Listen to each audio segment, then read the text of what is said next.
Assalamualaikum warahmatullahi wabarakatuh. Selamat malam.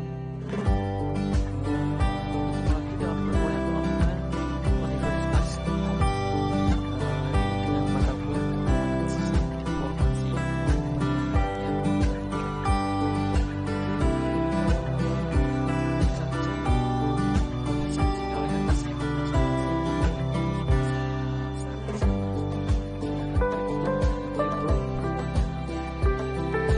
kuliah akan segera kita mulai beberapa saat lagi sambil menunggu teman yang lain untuk bisa dapat.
Oke, karena waktu juga ya, mungkin bisa kita mulai segera saja untuk perkuliahan hari ini.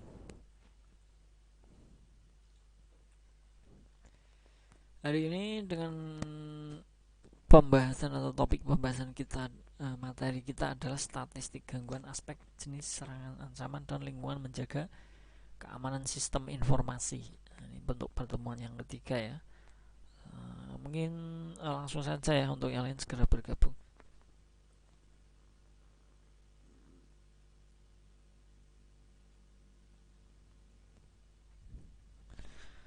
Pentingnya keamanan sistem. Mengapa keamanan sistem informasi diperlukan? Untuk teknologi komunikasi modern, misalnya internet ya, membawa beragam dinamika dari dunia nyata ke dunia virtual. Dalam bentuk transaksi elektronik, misalkan e-banking atau komunikasi digital, misalkan email, messenger yang sering kalian gunakan ya, membawa baik aspek positif maupun negatif. Contohnya pencurian, pemalsuan untuk bagian negatifnya ya. Kalau untuk positifnya banyak, saya rasa tidak perlu saya terangkan, karena berkembangnya teknologi itu memang sangat mempunyai banyak dampak positif. Begitu juga untuk yang negatif ternyata banyak ya. Informasi memiliki nilai ekonomis, politis, objek yang kepemilikan yang harus dijaga. Misalkan kartu kredit, laporan keuangan perusahaan, kemudian dokumen-dokumen rancangan produk baru, kemudian dokumen rahasia kantor atau organisasi perusahaan. Nah, itu adalah beberapa contoh untuk yang harus dijaga. mungkin untuk ATM dan lain sebagainya juga seperti itu ya. Untuk kenapa pentingnya kita memberikan sebuah keamanan pada sistem tersebut misalkan, nah itu yang perlu kita ketahui. Mengapa sistem informasi rentan terhadap gangguan keamanan? Nah, sistem yang dirancang untuk bersifat terbuka, misalnya internet, tidak ada batas fisik dan kontrol terpusat ya, karena harus diakses oleh semua orang ya. Perkembangan atau jaringan internet working yang amat cepat itu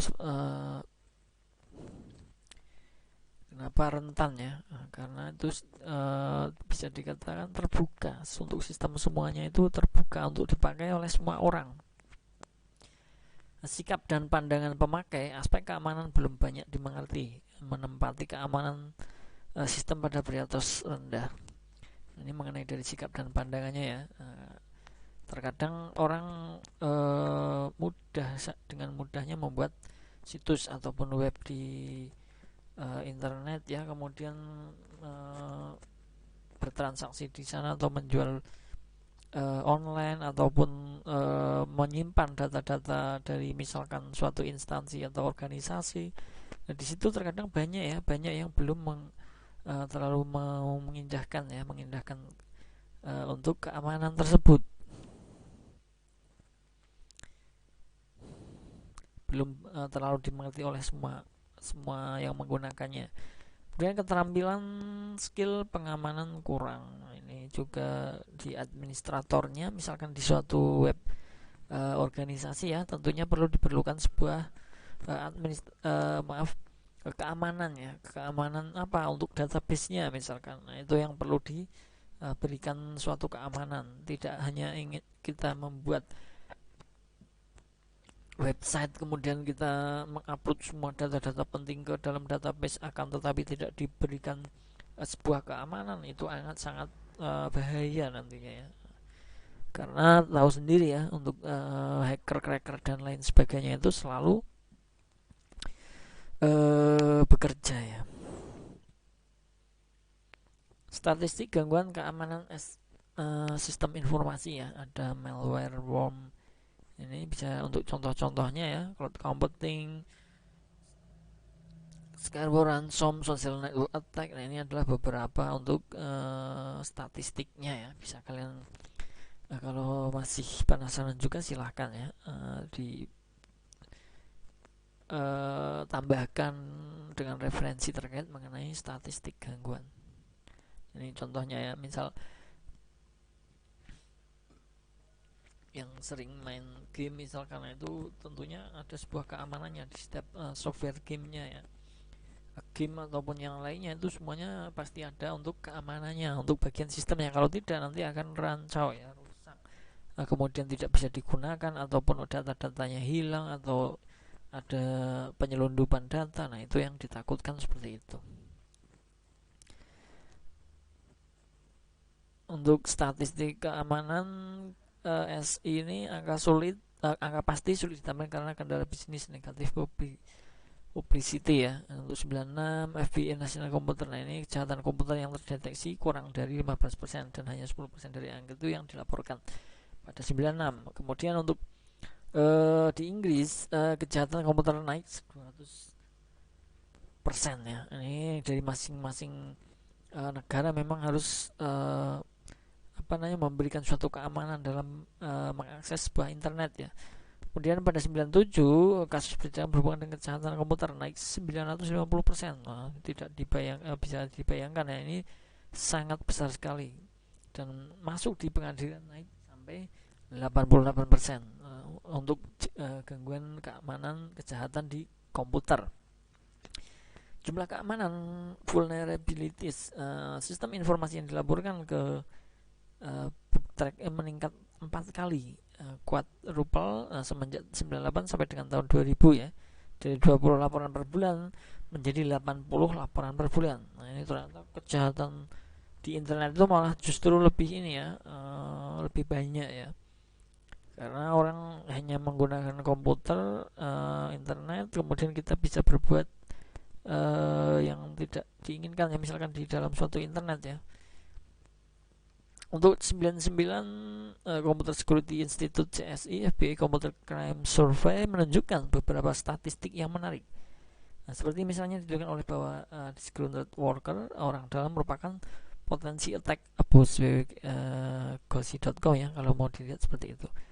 Nah, itu adalah statistiknya ya, yang statistik dari daftar kejahatan dari 96 itu ternyata sampai 99 itu perkembangannya seperti itu statistiknya ya. Kemudian pada 7 Februari 2000 disebut Journal of Service, ini juga ada ya. Untuk 2001 ada virus, kemudian ada 2004 mulai ada kejahatan phishing ya, menipu orang melalui email seolah-olah datang dari perusahaan resmi. Nah, ini mungkin diantara kalian juga pernah ada yang mengalami ataupun mendengar dari cerita orang lain seperti itu ya, phishing ya. Seperti ganti PIN internet banking dan lain sebagainya, itu adalah suatu kejahatan di internet dengan nama phishing ya. Kemudian kejahatan kartu kredit juga sering terjadi untuk khususnya di negara kita ya. Akibatnya kartu kredit dan transaksi nomor IP-nya berasal dari Indonesia secara resmi diblokir di beberapa tempat di dunia. Itu seperti itu contohnya. Nah, ini untuk gangguannya ya, tadi kalau distatistikkan, dimodelkan seperti ini untuk diagramnya ya. Nanti bisa kalian pahami. Nah, seperti ini. Dari 2005 sampai 2009 untuk grafiknya seperti ini ya. Juga seperti ini grafik dari 2000 sampai 2009. Dari Worldwide Cyber Attack Trend juga menghimpun untuk datanya seperti ini ya. Untuk grafik dari 95 sampai 2002 nanti bisa kalian pelajari. Kemudian urutan negara yang paling banyak mengalami online fraud. Nah, di sini ternyata Indonesia nomor 2 ya. Nah, ini sangatlah mungkin memang pengguna untuk internet di Indonesia itu sangat luar biasa untuk saat-saat ini ya. Sampai Indonesia saja masuk untuk kategori fraud yang kedua ya. Aspek-aspek keamanan SI di sini ada confidentiality, informasi datanya bisa diakses oleh pihak yang memiliki wewenang. Integrity hanya dapat dibuat oleh pihak yang memiliki wewenang. Kemudian availability, informasi tersedia untuk pihak yang memiliki wewenang ketika dibutuhkan. Authentication, pihak yang terlibat dengan pertukaran informasi dapat diidentifikasikan dengan benar dan jaminan bahwa identitas tidak dapat dipalsukan. Non-repudiation, pengirim maupun penerima informasi tidak dapat menyangkal pengiriman dan penerimaan pesan. Itu aspek-aspek keamanan untuk SI ya.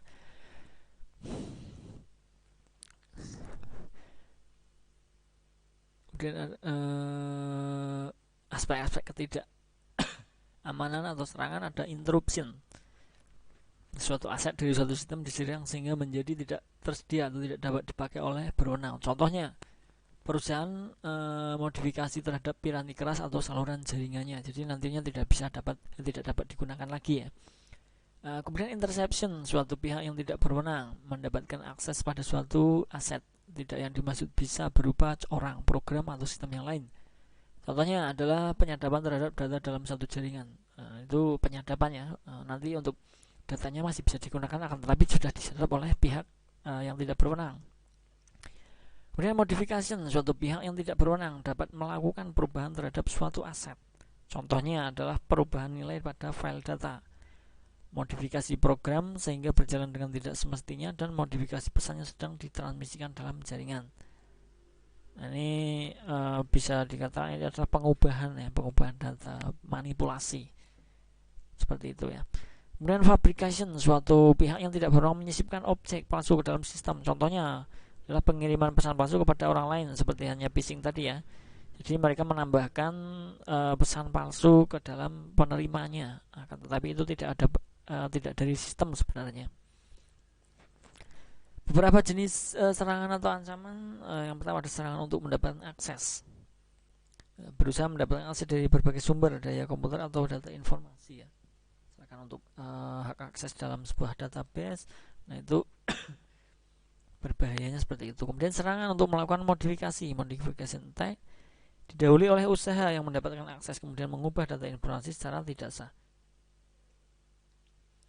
Jadi untuk serangan ini mereka untuk cyber sendiri, pihak cybercrime bisa dikatakan seperti itu, atau hacker ya, itu berusahanya untuk mendapatkan aksesnya. Nah, setelah nanti mendapatkan aksesnya, bisa masuk, bisa pengaksesan ke dalam suatu data di apa namanya suatu sistem, itu barulah nanti mereka akan mengubah ataupun mengurangi atau mencuri data untuk masuk secara tidak sah ya, seperti itu ya.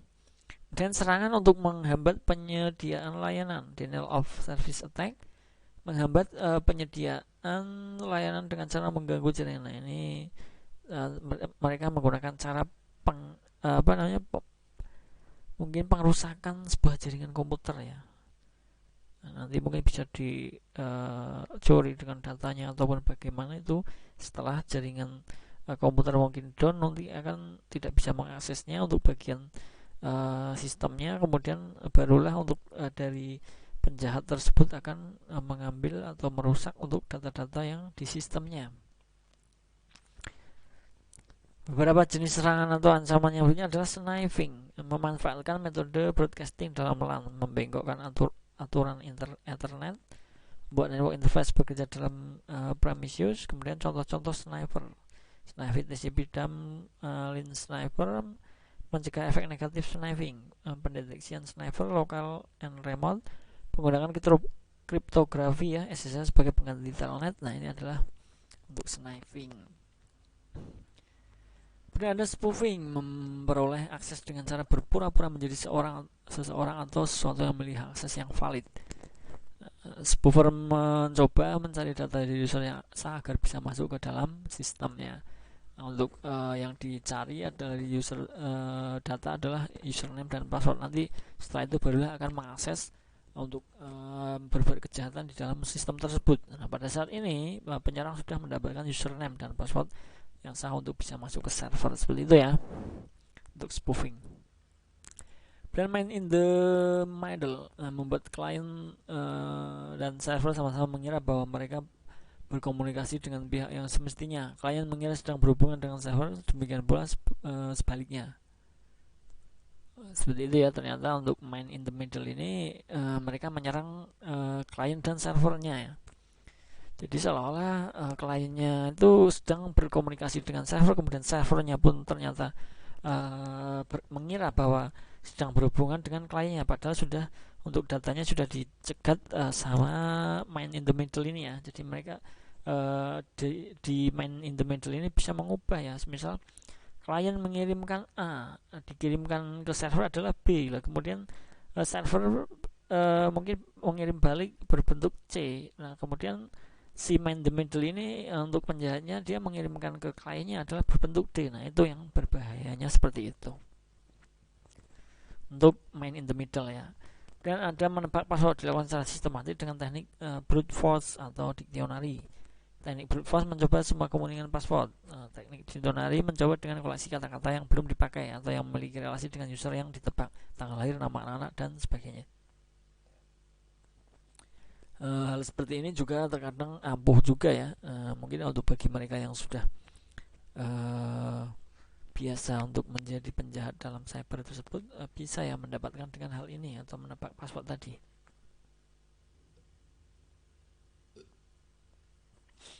Bisa dulu akses attack atau mendapatkan akses dilakukan untuk mendapatkan keuntungan dari berubahnya informasi, contoh pengubahan nilai kuliah, penghapusan data utang di bank, mengubah tampilan situs web. Nah, itu yang sering terjadi seperti itu ya. Takutnya untuk penjahat-penjahat itu sendiri bisa pengubahan, apalagi untuk terkadang yang diserang adalah sebuah instansi pemerintah. Nah, itu yang sangat berbahaya.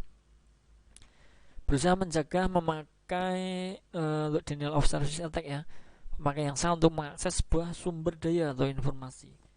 Biasanya ditujukan kepada pihak-pihak yang memiliki pengaruh luas dan kuat, misal perusahaan besar, tokoh-tokoh politik, dan sebagainya. Teknis DOS mengganggu aplikasi ya, membuat web server down, kemudian mengganggu sistemnya, kemudian mengganggu jaringan. Nah, ini untuk teknik DOS seperti itu untuk saat mereka luncurkan untuk saat mau berbuat jahat terhadap sistemnya, seperti itu biasanya menggunakan teknik DOS seperti itu. Contoh Worm email, nah ini sebagai contoh saja ya.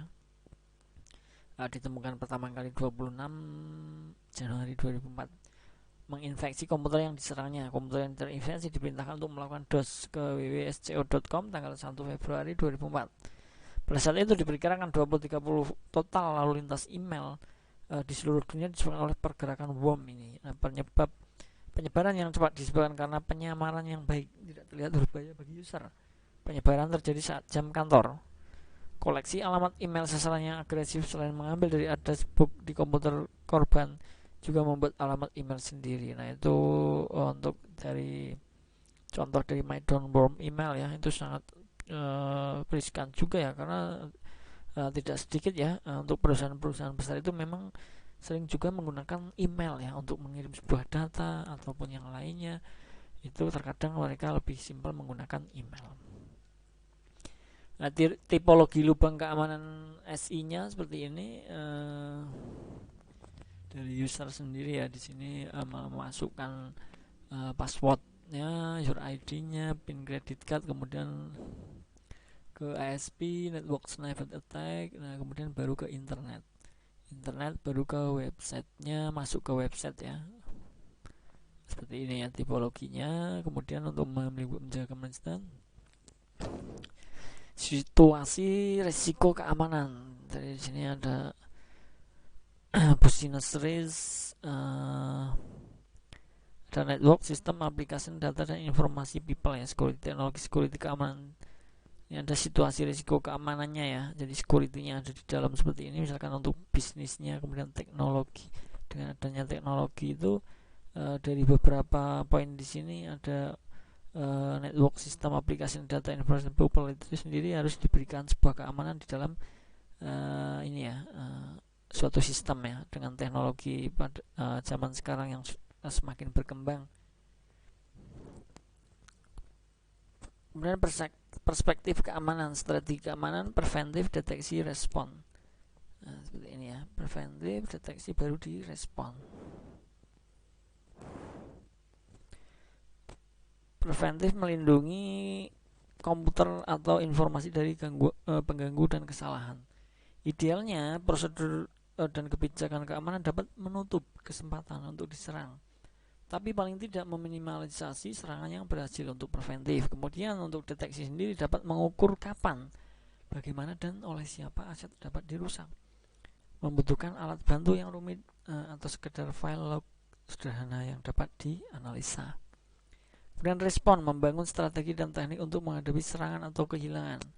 Kemudian lebih baik memiliki rencana pemulihan, recovery plan, daripada on the fly atau bagaimana nantinya.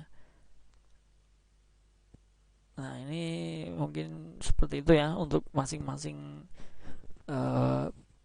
untuk menjaga keamanan SI tersebut. Ada beberapa poin tadi, yaitu preventif, deteksi, dan respon. Masing-masing mempunyai keuntungan masing-masing mungkin ya. Nah, ini untuk contohnya dari private property. Kemudian example lagi untuk contohnya ada di e-commerce seperti apa. Nah, itu bisa kalian kembangkan nanti ya. Untuk keamanan adalah suatu proses di sini ya, access and risk. Keamanan sistem sebagai satu konsep terpadu.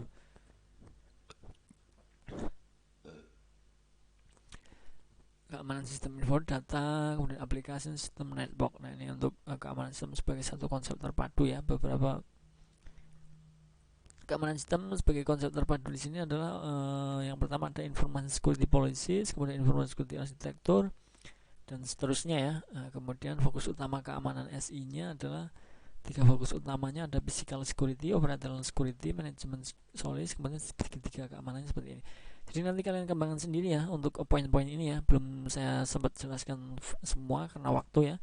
Silahkan untuk dikembangkan sendiri ya. Ada keamanan fisiknya, kemudian keamanan operasionalnya, manajemen dan kebijakan keamanannya itu apa saja, tujuannya dan sebagainya ya. Silahkan dikembangkan sendiri masing-masing ini sebagai mungkin semacam PR kalian ya, agar nanti lebih memahami lagi mengenai statistik gangguan, ancaman, kemudian lingkup menjaga keamanan S itu seperti apa. Itu silahkan kalian kembang sendiri. Oke, seperti itu saja ya. Untuk materi sudah nanti saya share di Classroom ya, bisa kalian download dan bisa kalian kembangkan kembali mengenai hal tema kita hari ini ya, seperti itu. Oke, seperti itu saja ya. Kalau mungkin karena waktu kita akhiri untuk pertemuan hari ini. Terima kasih untuk teman-teman semua yang sudah mengikuti ya, maaf, yang sudah mengikuti perkuliahan hari ini. Semoga apa yang disampaikan bisa dimengerti, bisa menambah wawasan untuk kita semua dan bisa kalian kembangkan kembali mengenai materi-materi yang sudah saya sampaikan ya, agar lebih jelas mungkin. Seperti itu. Terima kasih. Saya Hari. Wassalamualaikum warahmatullahi wabarakatuh. Selamat malam. Selamat beraktivitas. Terima kasih.